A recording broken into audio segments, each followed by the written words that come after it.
IPL-ൽ Lucknow super giants Sunrisers Hyderabad മത്സരത്തിനിടയിൽ പതിവ് notebook ആഘോഷം പുറത്തിടുന്ന സ്പിന്നർ ദിഗ്വേഷ് രാധിക് 8ന്റെ പണി. ലക്നൌവിൽ മത്സരം പുരോഗമിക്കുന്നതിനിടെയാണ് ഇരുവരും വാക്കേറ്റമുണ്ടായത്. മത്സരത്തിൽ 20 പന്തുകൾ നേരിട്ട അഭിഷേക് 6 സിക്സറിന്റെയും 4 ഫോറിന്റെയും അകമ്പടിയോടെ 59 റൺസാണ് അടിച്ചെടുത്തത്.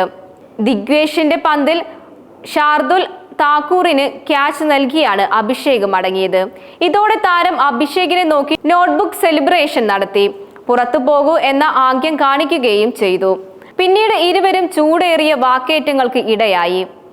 അമ്പയർമാരും സഹതാരങ്ങളും ഇടപെട്ടാണ് രംഗം ശാന്തമാക്കിയത്. എന്തായാലും ദിഗ്വേഷിന്റെ കനത്ത അടിയാണ് ഏറ്റത്. മോശം പെരുമാറ്റത്തിന് താരത്തിന് ലഭിച്ച 50% മാച്ച് ഫീ പിഴയായി അടയ്ക്കേണ്ടി വരും. പോരാത്തതിന് അടുത്ത മത്സരത്തിൽ നിന്നും പുറത്തും. ഗുജറാത്ത് ടൈറ്റൻസിനെതിരായ അടുത്ത മത്സരത്തിൽ ദിഗ്വേഷിന് കളിക്കാനാവില്ല. സീസണിൽ മാത്രം 5 ഡീമെറിറ്റ് പോയിന്റുകളാണ് ദിഗ്വേഷിന്റെ അക്കൗണ്ടിലുള്ളത്. ദിഗ്വേഷിന് മാത്രമല്ല അഭിഷേകിനുമുണ്ട് ശിക്ഷ. മാച്ച് ഫീയുടെ 25% അഭിഷേക് പിഴയായി നൽകേണ്ടത്. ഇന്നലെ ഹൈദരാബാദിനോട് തോറ്റതോടെ ലക്നൗ IPL-ന്റെ പ്ലേ ഓഫ് കാണാതെ പുറത്തായിരുന്നു. ജീവൻ മരണ പോരാട്ടത്തിൽ ഹൈദരാബാദിനോട് 6 വിക്കറ്റിനാണ് ടീം പരാജയപ്പെട്ടത്.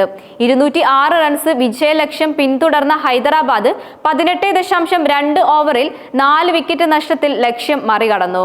അഭിഷേക് ശർമ്മ 20 പന്തിൽ 59 റൺസും ഹെൻറിച്ച് ക്ലാസൻ 28 പന്തിൽ 47 റൺസും കാമിന്ദു 21 പന്തിൽ 32 റൺസും ഇഷാൻ 28 പന്തിൽ 35 എന്നിങ്ങനെയാണ് റൺസുകൾ എടുത്തത്. ഹൈദരാബാദിനെ വിജയത്തിലേക്ക് നയിച്ചതും ഇത് തന്നെയാണ്. ലക്നൌവിന് വേണ്ടി ദിഗ്വേഷ് 2 വിക്കറ്റും വീഴ്ത്തി.